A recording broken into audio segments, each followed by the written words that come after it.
সেই তার দাঁতের ব্যথা থেকে প্রভু গো তার সুস্থতা দাও প্রভু গো। ও প্রভু গো সেই প্রার্থনা করি প্রভু গো সেই দাদার জন্য পিতা, সেই রজতার জন্য প্রভু গো, সেই প্রভু গো তার সেই যে সুগার এবং সেই প্রেশার প্রভু গো হাই হয়ে যাচ্ছে এবং লো হয়ে যাচ্ছে, তার যে সমস্যা হচ্ছে প্রভু তুমি তাকে আশীর্বাদ করো প্রভু গো। জুরেন্দাকে তুমি তার শারীরিক দিক দিয়ে সুস্থ রাখো প্রভু গো। এবং সেই প্রার্থনা করি প্রভু গো সেই পানুদির জন্য পিতা, সেই পানুদি। আপনি খুশি তো? হ্যাঁ খুশি। আর প্রার্থনা করবেন, এখানে ঈশ্বরের বাইবেলের বিষয় সবকিছু আছে, এটা মন দিয়ে শুনবেন। আর এটা অন করা আছে, আপনার এখানে অন করা আছে, এই যে লাইট জ্বলছে, এই মিডিলটাকে চাপলে অফ হবে। এইখানে একটা লাল লাইট জ্বললো, অফ হয়ে গেল।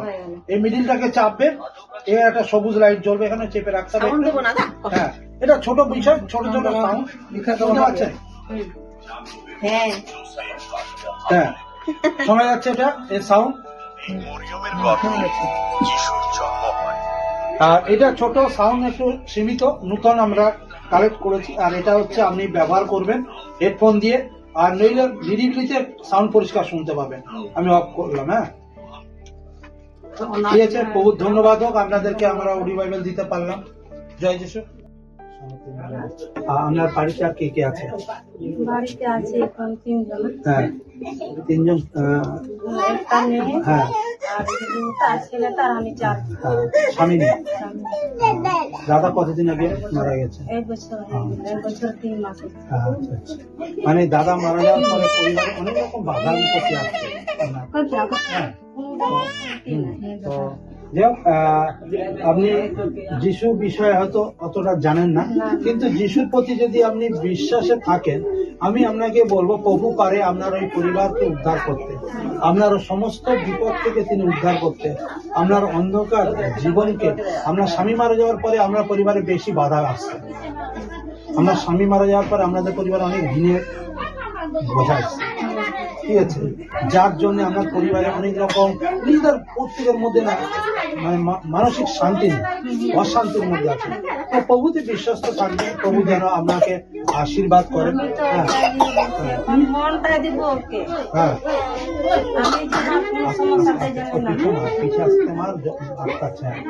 তো প্রভুতে বিশ্বস্ত থাকবে, প্রভু যেন আপনাকে আশীর্বাদ দিতে পারে। আমি আপনার বাড়িতে যাব প্রার্থনা করার জন্য, ঠিক আছে? ধন্যবাদ জানাই প্রেমময় ঈশ্বর আজকে আমাদের মধ্যে সুন্দর সকালটাকে দেওয়ার জন্য এবং সকলকে সুস্থ রাখার জন্য বিশেষভাবে তাকে ধন্যবাদ জানাই। যোহান 3:16 আছে যে ঈশ্বর জগৎকে এত প্রেম করিলেন যে তাহার একজাত পুত্রকে দান করিলেন, যাহাতে তাহাকে সবাই বিশ্বাস করে সে বিনষ্ট না হয় কিন্তু অনন্ত জীবন পায়।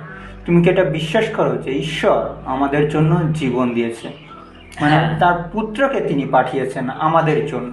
আমরা যখন পৃথিবীতে পাপের ভিতরে পাপের ভিতরে যখন চলে যাই আমরা, তখন ঈশ্বর দেখেন যে এ হলো আমার এই জীব জড়জগতের সব থেকে শ্রেষ্ঠ জীব হলো মানুষ।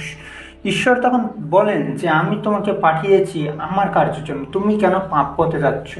তখন ঈশ্বর ভাবলেন যে আমি যদি এদেরকে আমার মতো করে তুলি তাহলে এরা জীবজগতে কিছুই দেখতে পারবে না, ন্যায় অন্যায় সঠিক বিচার অবিচার কিছুই করতে পারবে না।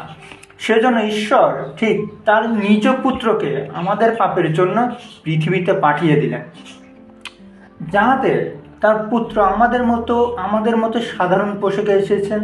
তিনি কোনো রাজার মহলে জন্মগ্রহণ করেননি, তিনি এমন কোনো স্থানে জন্মগ্রহণ করেননি যেখানে সবচেয়ে বড় উচ্চ বংশের, যেমন এখন বর্তমান সিস্টেম অনুযায়ী যে কোনো একটা বড় ধরনের মানুষ আসলে তাকে প্রাধান্য দেওয়া হয়। তিনি তেমন কোনো মানুষের ভিতরে যান, তিনি সাধারণভাবে এসেছেন আমাদের মাঝে, তিনি সাধারণভাবে এসেছেন এবং আমাদের মধ্যে রয়েছেন, যার জন্য তিনি আমাদের দেখিয়ে গেছেন যে কোনটা সঠিক কোনটা ভুল, আমরা কোন পথে চালিত হচ্ছিলাম এবং আমাদের কোন পথে যাওয়া উচিত।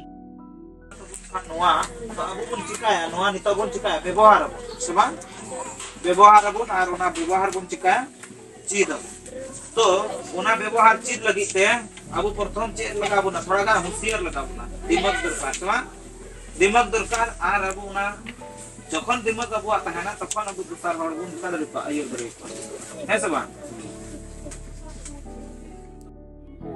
बंगाल गांव में आने के लिए मौका दिया, परमेश्वर को धन्यवाद देता हूँ।